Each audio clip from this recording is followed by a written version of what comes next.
Have you ever imagined what your love life would be like if you looked at it through the eyes of an ancient philosopher today? Let's explore an approach that, despite originating millennia ago, still resonates in modern times: Stoicism. Stoicism, which had its roots in ancient Greece and thrived in ancient Rome, was not limited to addressing questions related to the nature of the universe and the purpose of life. It also delved into the complexity of our emotions and relationships. According to the Stoics, living in harmony with nature was essential, and our emotions, including love and sexual desire, should be understood and controlled with wisdom.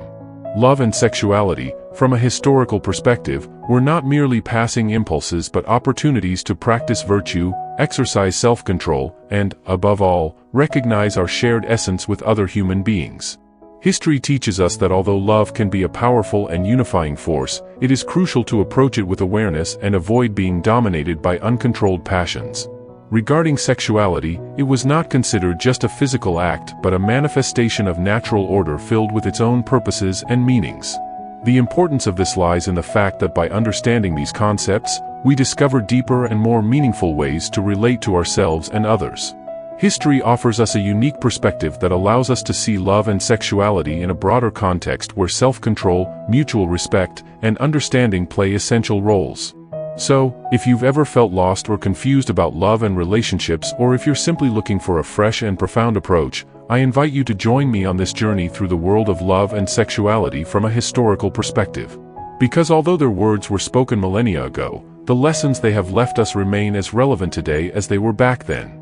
The role of nature in sexuality, according to Stoicism. When we talk about Stoicism, it is impossible not to mention the profound reverence this philosophy had for nature. But how does this relate to our sexuality and desires?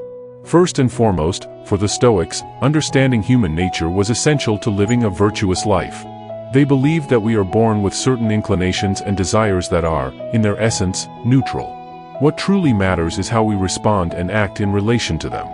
Therefore, when we talk about desire, especially sexual desire, it is not something to be rejected or seen as inherently negative. It is simply a part of human nature. However, what sets us apart, according to the Stoics, is how we choose to act based on these desires. Beyond this, the Stoics viewed sexuality from a much broader perspective, connected to the cosmos. According to their view, everything in the universe follows an order determined by nature, a constant flow of causes and effects. Sexuality, in this context, is nothing more than an expression of this natural order. It is not merely a physical act or a simple attraction but a manifestation of the will of nature for life to continue. This understanding of sexuality as something in harmony with the order of the universe leads the Stoics to see it as something transcendent. It is not just about pleasure or procreation, it is a way to connect with something greater than ourselves, with the rhythm and melody of the cosmos. Therefore, approaching sexuality from a historical perspective is not just about individual acts or desires but about how they fit into the larger framework of nature. It is a reminder that we are essentially natural beings, and our desires and actions, including in the realm of sexuality, should be understood and approached in this broader context. Because, in the end, our sexuality, just like any other facet of our existence, is an opportunity to live in harmony with the universe and with ourselves. Love and detachment. Have you ever heard of the term historical love? At first glance, this may seem like a contradiction. After all, Stoicism is known for its focus on self-mastery and detachment, while love is one of the most intense and passionate emotions we can experience. However, this is where the beauty of historical thought regarding love comes into play. The Stoics, far from renouncing love, invite us to experience it in a deeper and more meaningful way. One of the most renowned Stoics said, "It is not that we should avoid affections but select and guide them." This reminds us that we should not reject our emotions but rather guide and direct them. The central idea here is not to be carried away by uncontrolled passions.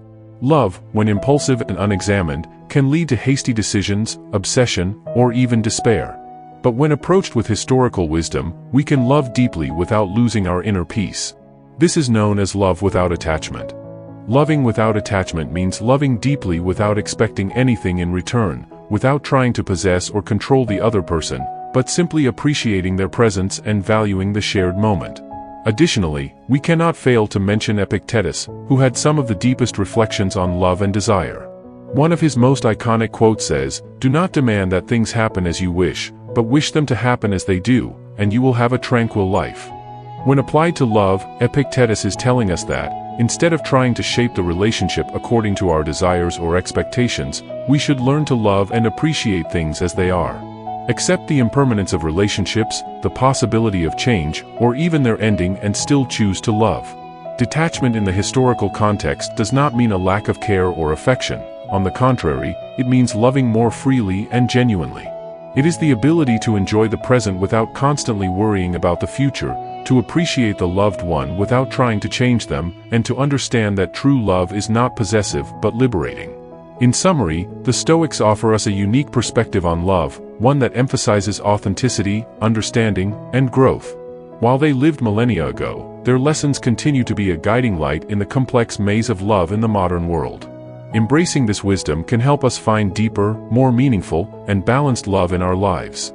Marriage and family. From a historical perspective, marriage and family have been fundamental pillars in many cultures throughout history, but how did the Stoics view them? What meaning did they attribute to these institutions, and how did they live them in their daily lives? First, it's important to understand that for the Stoics, marriage was not just the union of two passionate individuals, it was also a commitment to society and the continuity of humanity. Marcus Aurelius, the philosopher-emperor, described marriage as an act of nature directed towards the continuation of the species. He did not see it as a mere social convention but as an integral part of cosmic harmony and the natural order of things. From this perspective, the duties and responsibilities within a marriage were not viewed as burdens but as opportunities for personal growth and contributions to the common good. Fidelity, mutual respect, support, and commitment were all fundamental to the Stoics. A successful marital relationship was based on virtue, mutual understanding, and a commitment to work together to achieve a greater good for both the couple and the community. When it came to education and children, the Stoics held an equally deep and reflective perspective. They firmly believed that children were not simply miniature adults but beings in development who needed guidance, love, and, above all, good examples to follow. Seneca said, "Children learn more from what you are than what you teach." This means that the behavior and actions of parents are the first life lessons for their children. In this perspective, raising a child was not just about transmitting knowledge but also instilling values, teaching by example, and preparing them to face life with wisdom and resilience. The Stoics advocated for an education that cultivated virtue, self-mastery, and the ability to face life's challenges with serenity. In summary, the historical view of marriage and family is a combination of commitment to nature, society, and oneself. It is not just about fulfilling roles or following conventions but living according to principles that enrich the lives of both individuals and the community as a whole. It is a perspective that, although ancient, remains surprisingly relevant in today's world and offers a refreshing approach to living relationships and family responsibilities to the fullest. Historical advice for a balanced love life. It's important to remember the words of Marcus Aurelius, "What does not benefit the swarm does not benefit the bee."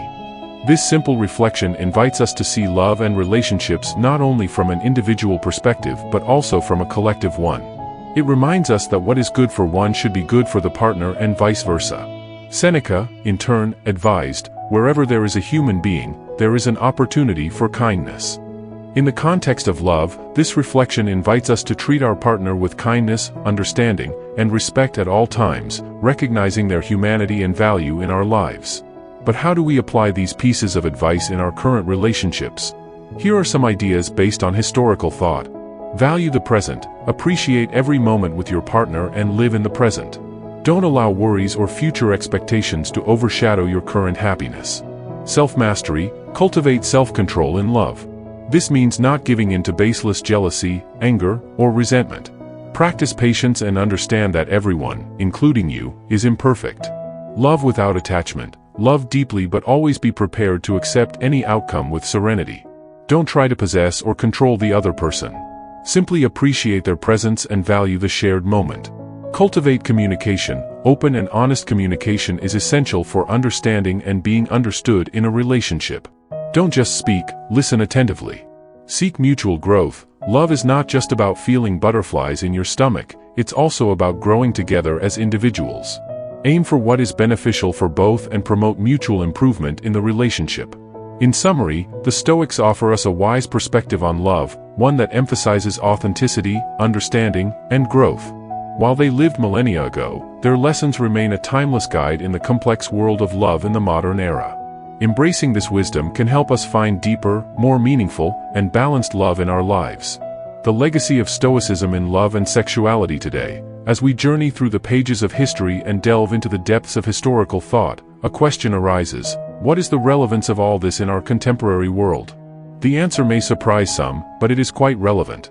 Historical lessons about love and sexuality are not mere relics of the past, but timeless guides that can illuminate our way of relating in today's world.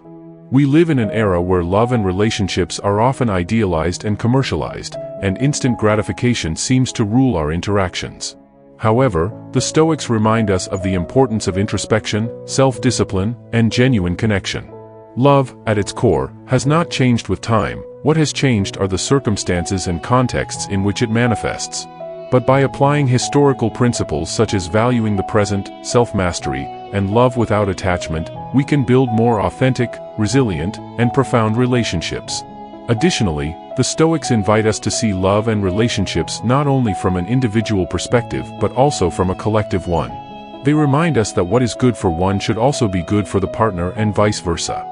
In the realm of sexuality, beyond physical pleasure, the historical perspective invites us to understand and respect our nature, recognizing the beauty in intimate connection and approaching it with a clear mind and genuine heart. Therefore, as we navigate this modern era with its unique challenges and opportunities, we should carry with us the gems of wisdom that the Stoics have bequeathed to us, not as a rigid manual but as a guiding light toward more meaningful and enriching relationships. In conclusion, the Stoics offer us a timeless perspective on love, one that emphasizes authenticity, understanding, and growth. While they lived thousands of years ago, their teachings continue to shine as a guiding star in the complex maze of love in the modern world. Embracing this wisdom can help us discover deeper, more meaningful, and balanced love in our lives.